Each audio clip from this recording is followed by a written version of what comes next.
So would you say that the Sotapanna is perfectly self-transparent?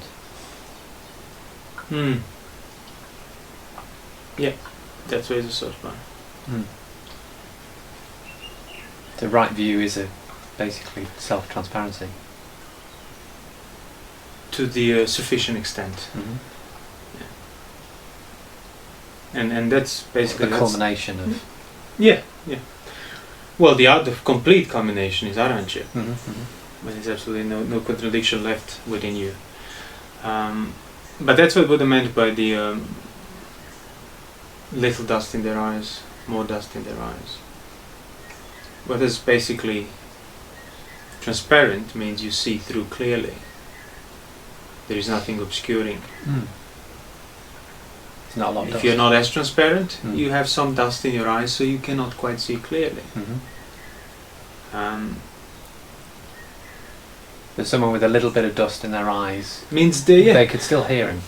Yeah, they could still recognise what he was talking about. Well, the ones with a little dust in their eyes, they would need just fewer prompts towards developing that transparency, that recognition of the certain universal principles, understanding the nature of things, the fundamental to their own existence, and that's it.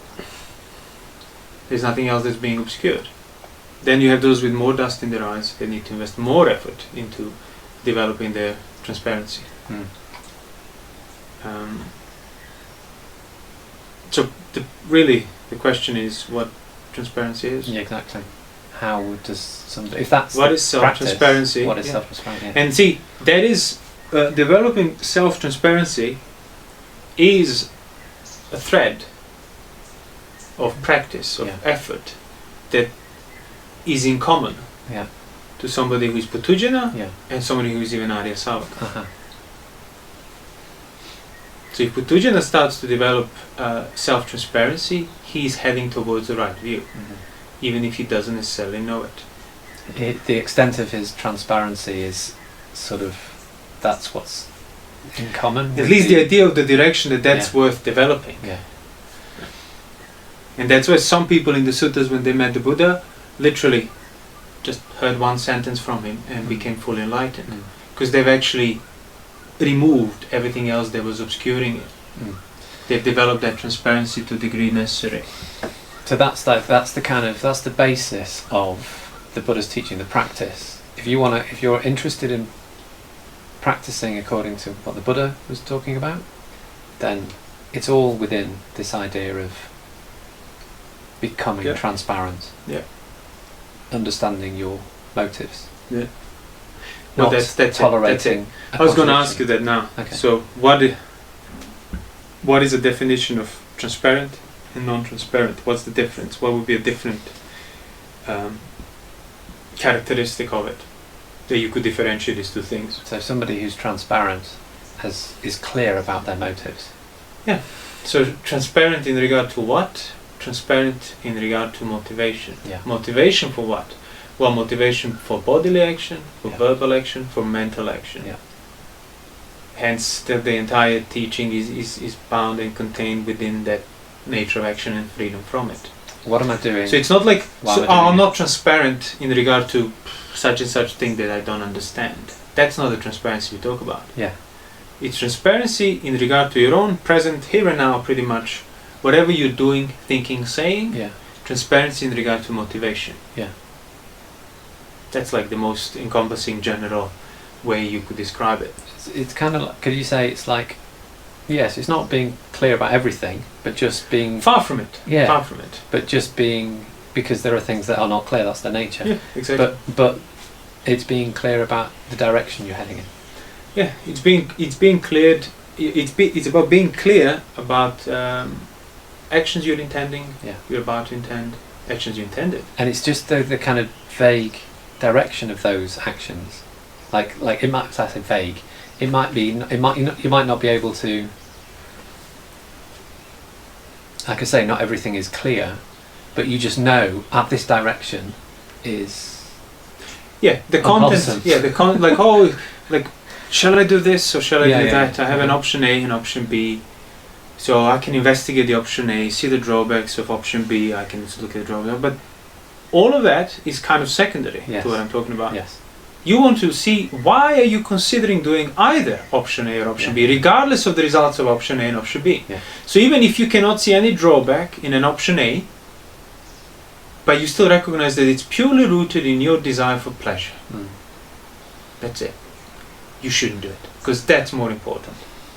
Where the action is rooted.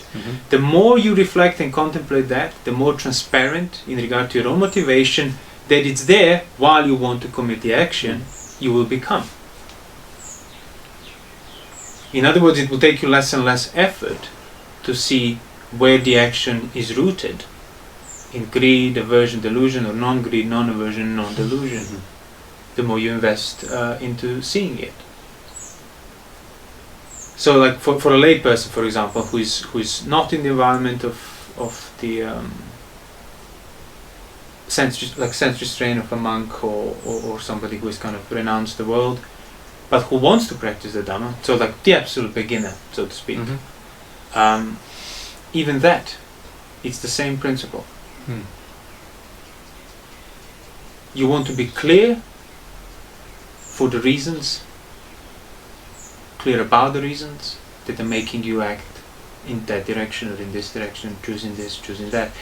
And that applies to any form of action, not just immediate one I'm about to do now, but even my future plans.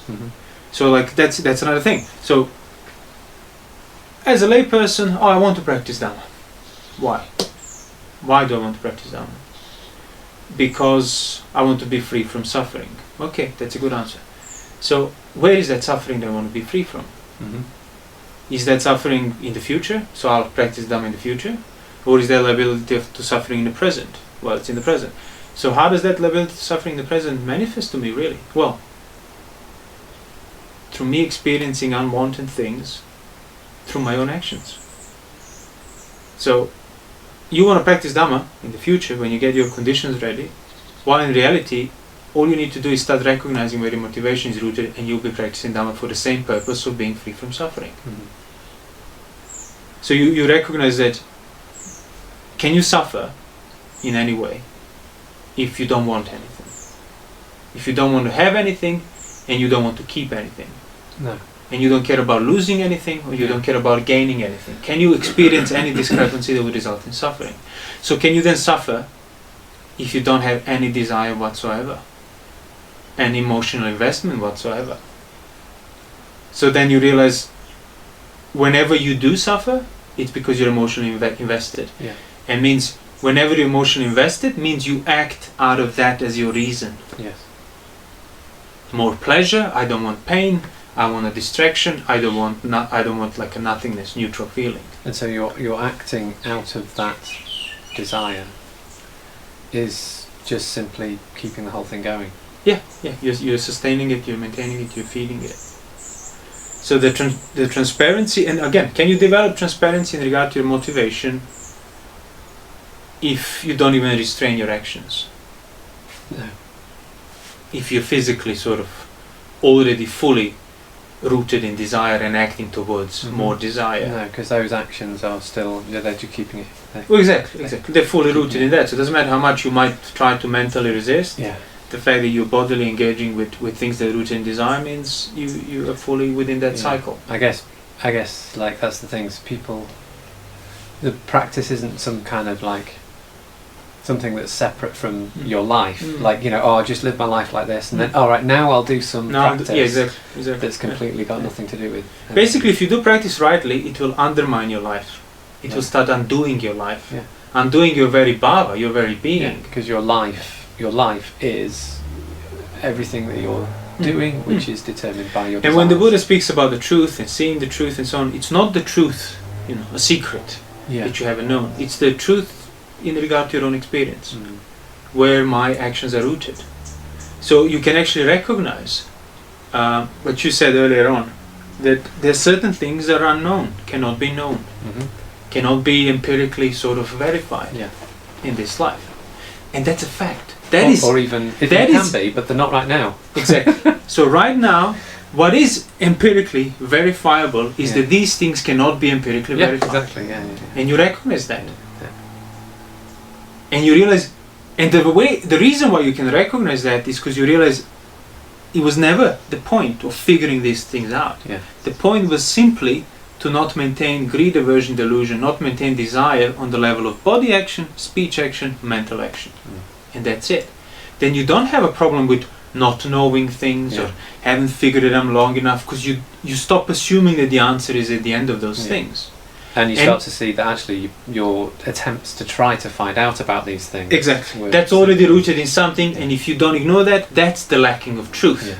Not in like lacking of experiencing like certain content or certain answers of your experience.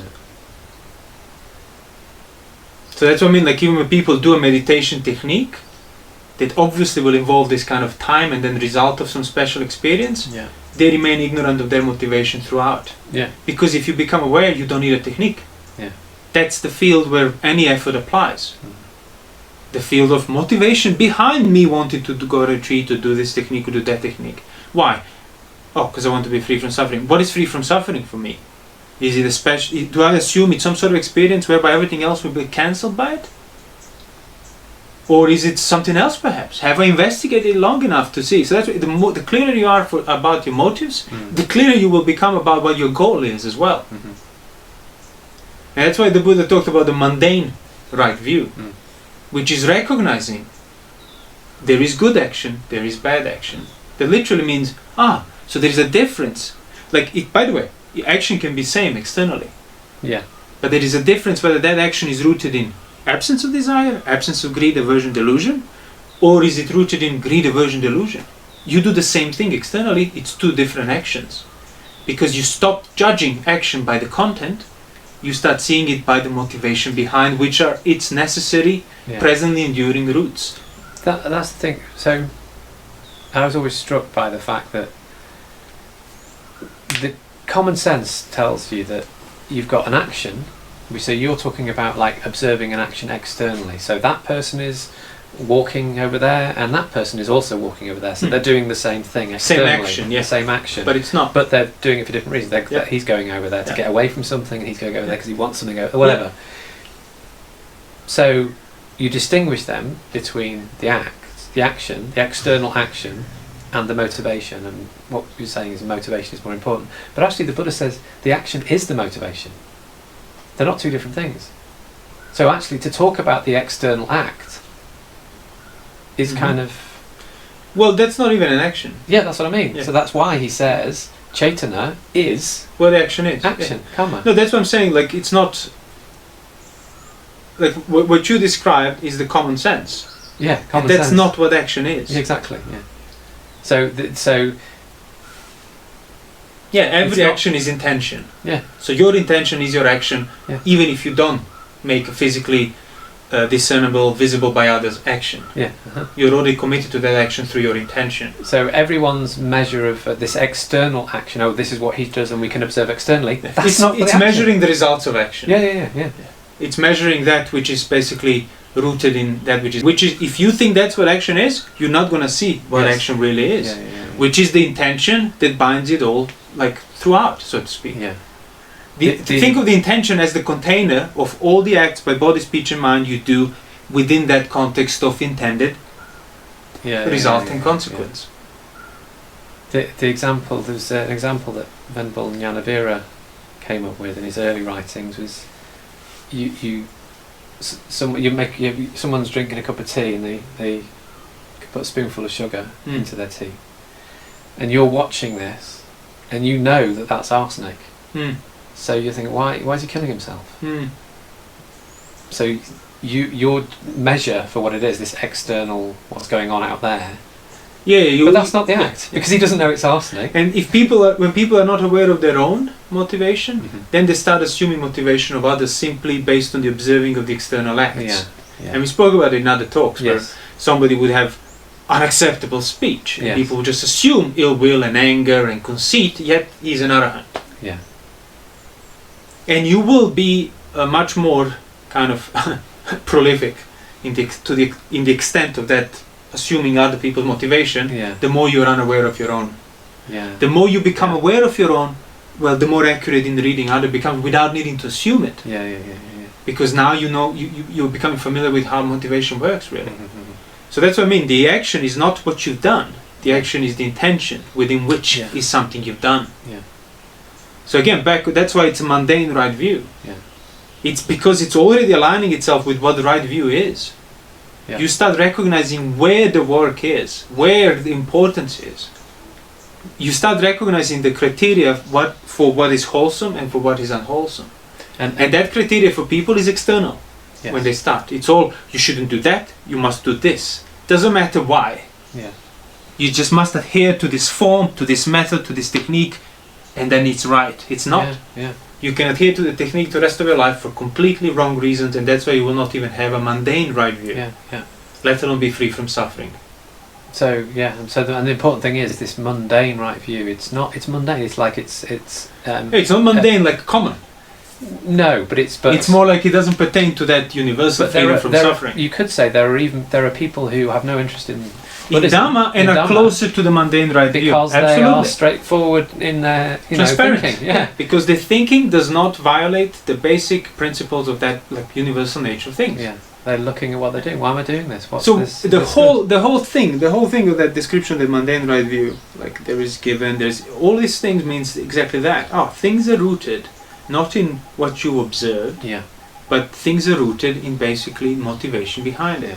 Now, as I said many times before, certain things externally done always have to be rooted in certain intentions, such as killing, stealing, cheating, whatever, sexual intercourse from the point of view of a celibate person and so on. You abandon that, but everything else is determined by the intention behind, not by the content of what you're doing. So like there is mother, there is father, there is good, there is bad, there is responsibility for my own actions. As in, responsibility for me walking, sitting, talking, doing this is on me, not on the reasoning that I have towards the world, so to speak. When people say, oh well, no, I went there because such and such said so, that I should do it.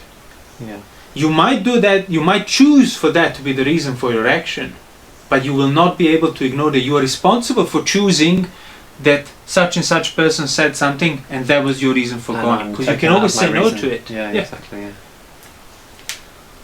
So, the usual state of affairs is someone places authority over their life, over what they do. Or people induce that impersonal authority because it helps them alleviate that responsibility. Tell me what to do. Oh, I do that because that's what we do here. That's what we do in this society. That's what we do in this culture. No, you choose to do what the society does. Or you choose to not do what I could always say no to that. I could always say no to the group. Exactly. So the point is not to go with the group or against the group or neither. I don't mean you should always say no to the group. The point is to recognize that you're responsible for whatever you choose to do. Whether I say yes or no, it's my choice. And you cannot abstain from choosing. They will then abstain you from responsibility for your choice. Because saying I will not choose is your choice. My choice is to abstain from choice A and choice B. So you're responsible for abstaining from choice A and choice B. So why do people then avoid responsibility for your choice? Because it's unpleasant. It fills them with primordial, perfect form of dukkha. Dukkha literally means opposite of sukha, means dis-ease or unease. It's not, suffering and despair of the world. No, it's that uneasiness in regard to everything. Because literally everything that you experience is of that universal nature of it's not in my control, and that's why it makes me uneasy. So you have two ways of going about it. Either pretend it's not there, ignore it, which you can only do as a starting point, so to speak. We all start by ignoring the dukkha, ignoring the universal truth of that nature, which then obviously results in everything else. The self-view, craving, desire, lust, that then fuels it even more. So can we say, Sartre would have called that bad faith? Yeah, it's a form of faith. Literally, you have things right in front of your face and you pretend it's not there. I believe that it's not there. So it's already your existence, it's already a contradiction in terms. You're lying. I believe that these things, they were given to me. My feelings have arisen for me, perceptions have arisen for me. I believe I have created them by being the master and controller. Yeah. Yet you have no say in them. But you still, while not having say in things you feel, you still maintain the notion that you are the owner of what you feel. And then you ignore everything else that would contradict that ownership. And that's why dukkha cannot enter you.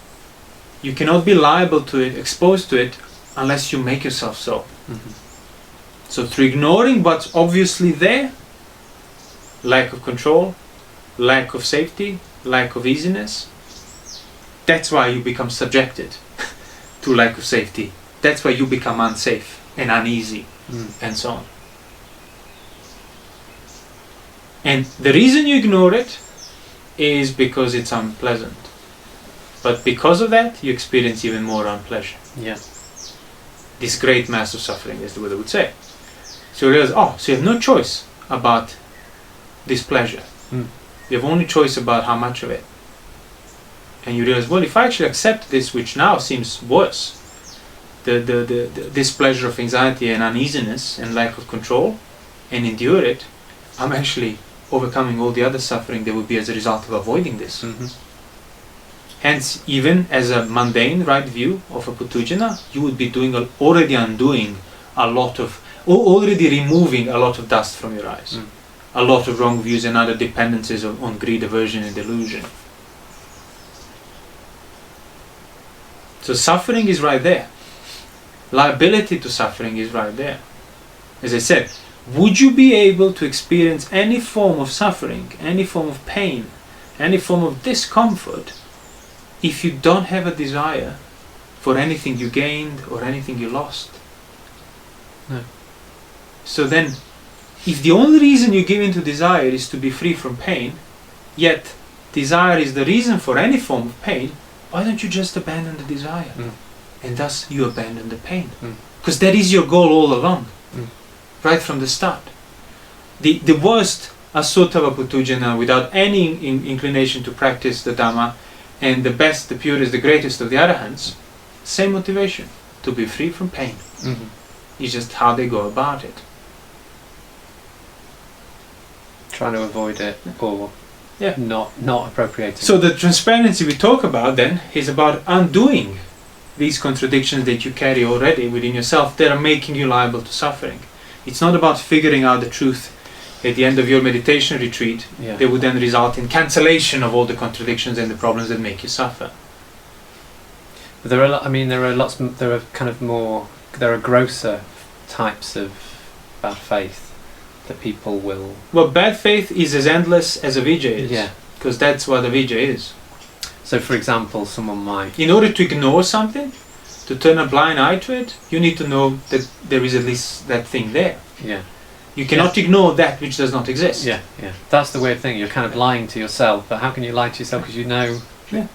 Well, yeah, that's exactly how... That's why people suffer. Yeah. That's why people would suffer on account of what other people say or do. Because it would remind them of the stuff they're trying to cover up for themselves. If you're free from any form of existential cover-up, there is nothing that can provoke you or engage you or affect you. Nothing. If you don't crave safety, how could you possibly suffer on account of lack of safety? If you don't crave control, if you don't imply control, if you don't assume control, how can you suffer on account of random things happening to you? Yeah. And by the way, when I say control, I don't mean controlling the world or the things. I mean people assume control over their own feelings, while at the same time, simultaneously, they have no say in those feelings arising. They know they're subjected to it, but even that recognition of I'm subjected to feeling, they put within their assumption of control. Yeah. They get the order.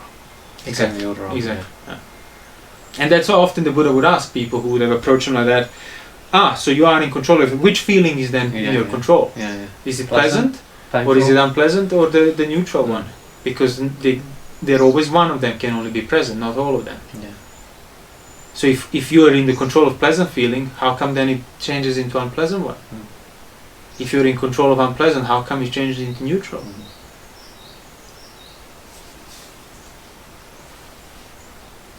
Yeah, that's it. When you sort of, you can be reminded that, no, actually I'm not in control of these feelings. Yeah. And the reason why people avoid such reminders is because they're unpleasant. Yeah. So you trying to outrun discomfort of certain recognitions within yourself is basically you trying to control your feelings. Yeah. You think you are in a position to outrun that which you're subjected to. Yeah. You're ignoring it. You're turning a blind eye to it. You're pretending it's not there. You're trying to cover up with a set of feelings you want. So you're kind of living a contradiction. Yeah. Well, that's what bhava is. Bhava is a contradiction. Yeah. You remove the contradiction, the existence has ceased. And so Arahant is contradiction free. Yeah.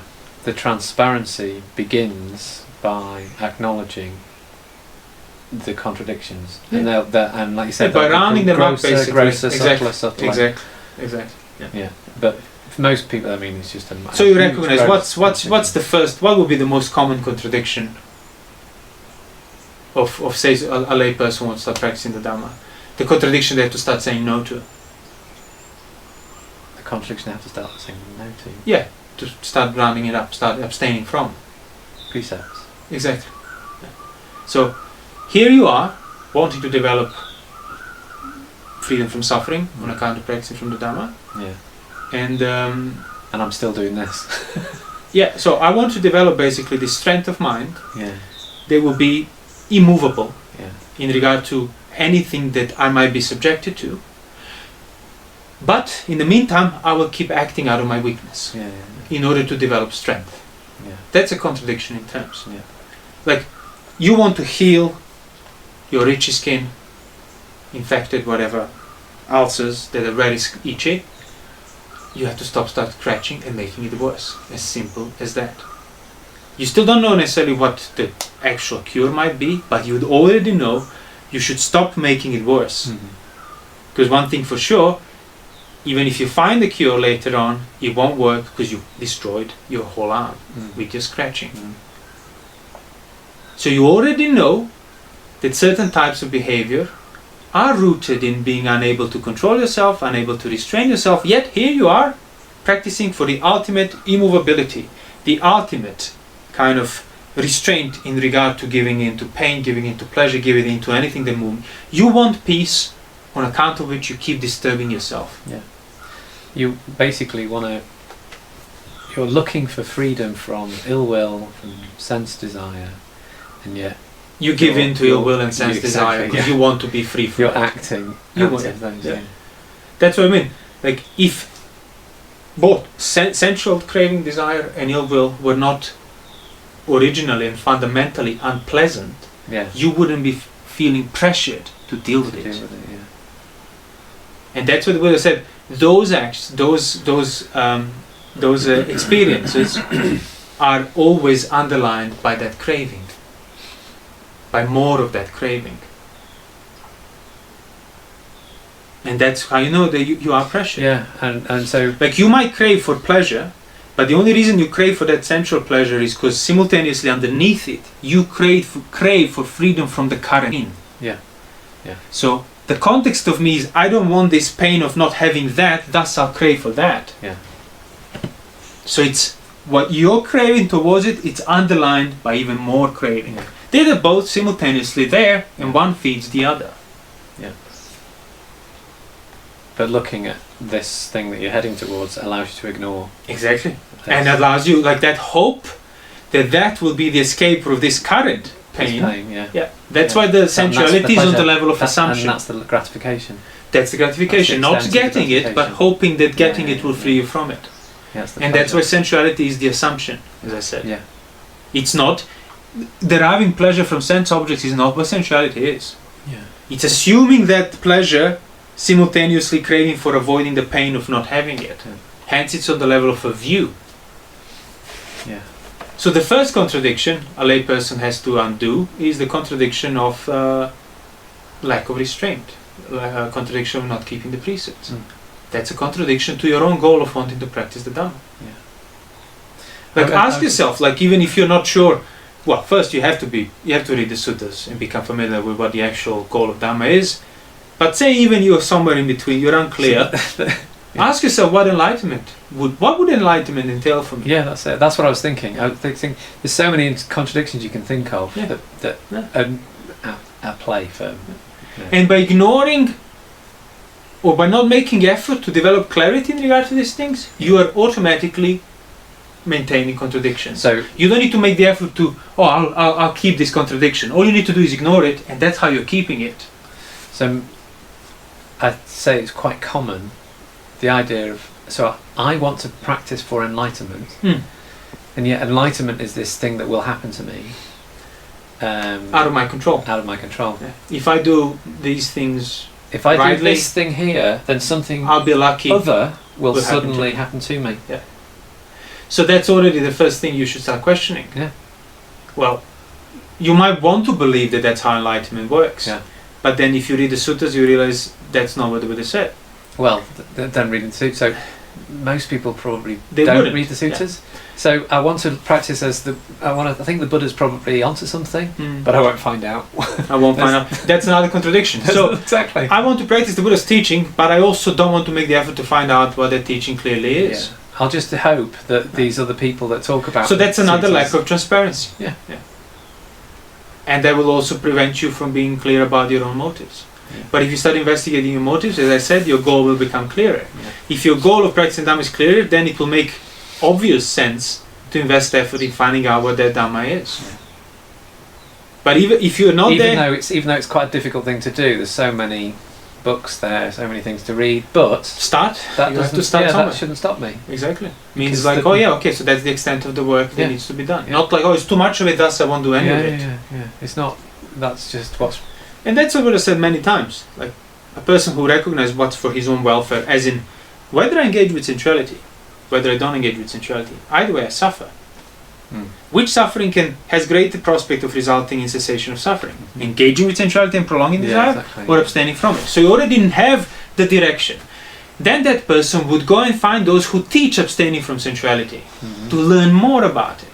Then he would ponder on what they said, then he would get a sense of it. Having a sense of it, then he says he measures the task. It becomes clearer to him what needs to be done. When you know what needs to be done, he sets to do it. And the reason why people don't know what Dhamma practice is, because they never made the effort to really find out what that task is. Yeah. Well, unfortunately... All the effort they made was invested in the wrong direction. So that's the thing. So people hope that just by listening to this talk on YouTube or that... The insight will just spark in. That'll give me all the knowledge I need. Yeah. So you ask yourself, what is enlightenment for me? What do I think it is? Or I want enlightenment. What do I want through that enlightenment? What is the goal of it? What is the result of it? Is it permanent pleasure? Okay, permanent pleasure in what form? Like permanent sensual pleasure or permanent peaceful pleasure? I guess it's permanent peaceful pleasure. So what is the main characteristic of the permanent peace? It's absence of disturbances. Absence of what disturbances? Well, absence of disturbances that I know and see and hear and smell and taste and touch and are unable to be indifferent towards. So which is more likely then? Would a perfect peace come as a result of you preventing smell, taste, touch and all the other senses? Or would perfect peace come as a result of you learning how to be unmoved in regard to smell, sense and everything else? Which one makes more sense? Well, being unmoved makes more sense. So why don't I start practicing lack of moving in regard to things right here, right now that move me? Would that have a greater prospect of pertaining to sensuality that you already value through your own random efforts? But now it's not so random anymore. You actually well-reasoned, well-contemplated, and you're already getting a sense of direction, which means you're already getting a sense of what needs to be done. And what you're doing there is clearer, more transparent. Exactly. And doesn't depend on other people and doesn't depend on the circumstances. It's in regard to the circumstances. That's the whole point. That's what the Buddha said. Whatever is to be obtained by oneself, by one's manly effort, manly strength, manly endurance, I obtained. I'm an Arahant. I'm fully enlightened. Arahantship is something you developed, not something that happens to you. And that's why it cannot be taken away from you. In the same sense, pleasant feeling has arisen, you're subjected to it, and then it disappeared. It's taken away from you. Yeah. But if you developed your mind in regard to manifestation, in regard to arising of anything, feeling, perception, intention, sight, sound, smell, taste, touch, thought, whatever, it's not dependent on the content of it, but it's dependent on your attitude towards it. Yeah. You realize you will be immovable in regard to anything and everything. Even the most extreme examples that are listed in the suttas. Of being killed and butchered, and your mind composure will not change. And that's possible because your practice has ceased to pertain to the circumstances, to the senses, but it started looking at the nature of it in regard to which you train your immovability, imperturbability. And that training starts when you are completely unenlightened Patujana. You don't magically slot into it when you develop the right view. You develop the right view because you've been training rightly. So can you say, so it's quite common to, I think, for people to think that practicing the Dhamma involves not thinking, involves kind of thinking. Just do it. Thinking is the problem. Just do it. Yeah, you're overthinking these things. Well, the question you should immediately ask yourself there is, so if it's just about doing it, where is the motivation for doing rooted? Is it rooted in doing, or is it rooted in thought behind you doing? Yeah. So that's yet here you are ignoring thought on account of your doing, means you ignore the reason for motivation, which means you ignore what action is, and somehow you're hoping to free yourself from action. So basically, if someone wants to really start practicing in line with the Dhamma, if they're not already, which you probably are if you're listening to these videos, but it's about kind of, no, I do need to start thinking about my motivation. Because that's what Dhamma is? Yeah. My motivation for it, I'm not justified in doing anything or not doing anything. I have no justification for anything. Whatever I do or whatever I choose not to do, it's because I made a choice for which I'm responsible. Yeah. Thus, I'm not justified or absolved from that responsibility. Yeah.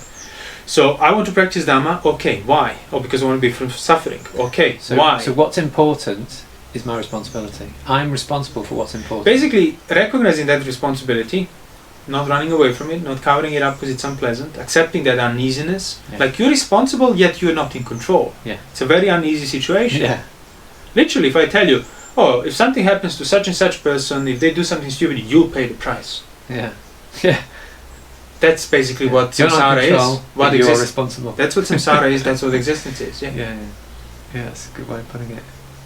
You have to recognize, and recognizing that existential responsibility is the gateway for the direction of the Dhamma. Yeah. You can spend 50 years practicing the Dhamma. If you haven't started that practice through that gateway, there is no Dhamma in your practice.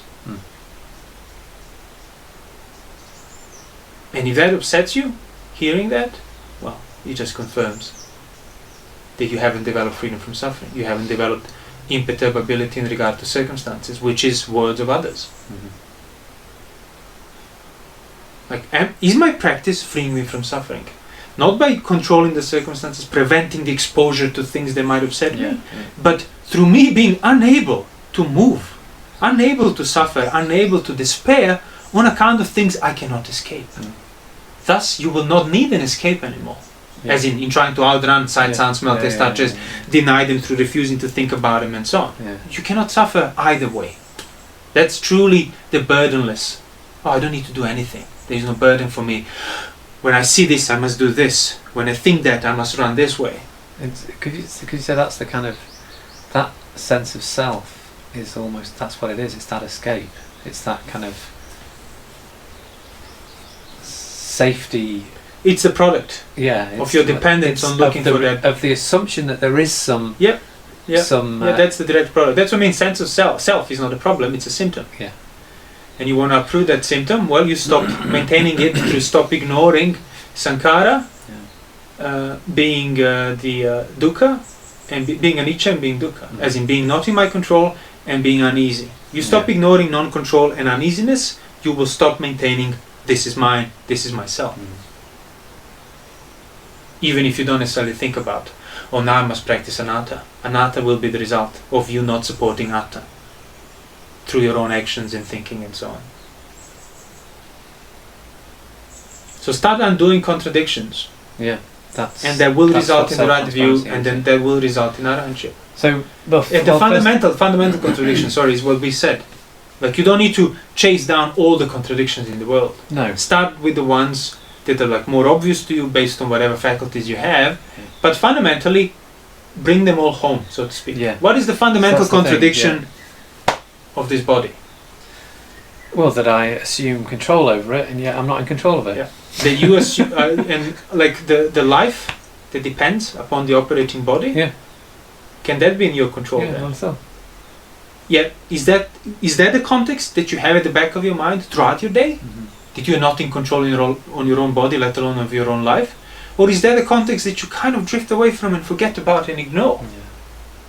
That's all it takes. You don't need to make extra effort towards ignorance. All you need to do is ignore the right thing. That's how you're investing in ignorance already. Yeah. All you need to do is lose the sight of the context that you're not in control of this body. If you lose that sight, automatically you're assuming control. Yeah. Automatically you're acting out of greed, aversion, delusion. So it's not just... So it's learning not to tolerate contradictions, but also learning to recognise them. Because you've for so long, you've allowed them to be there without actually... And you will recognise them it. when you learn how to endure them Yeah. and not give in to them. Yeah. So when you learn to endure the uneasiness. Yeah. And again, the first uneasiness you're going to get is the uneasiness of starting to keep the precepts. And you might first of all, that those contradictions might be gross, might be quite obvious, but maybe that's where you need to start. But what you're saying is like, well, there will be more deep-rooted. And if you wonder where the contradictions are, well, just ask yourself: have you been acting out of desire recently? Yeah. Have you committed any act by body, speech, or mind out of desire? That's your contradiction already. Yeah. Desire implies ownership, implies that result. Do you feel any shame? Yeah. Do you see the danger of that desire? No, that's another contradiction because it's dangerous. Yeah. Here you are, riding on this body as if you created it, you're in control, yet you have no idea even how components operate. And if something interferes with it, that's it. Yeah. Your ride is gone. Yeah. It's finished. And you know that. That's why death is so terrifying for people. Not because death is terrifying itself, but because your entire existence ignores it. The more you ignore it, the more power it has.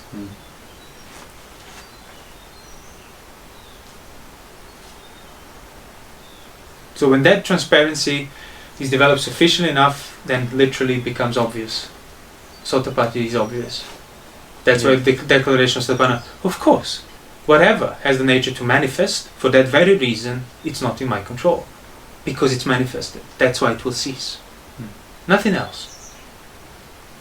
Then you just cultivate that same thing, and any traces of any desire, any little contradictions or discrepancies, gone.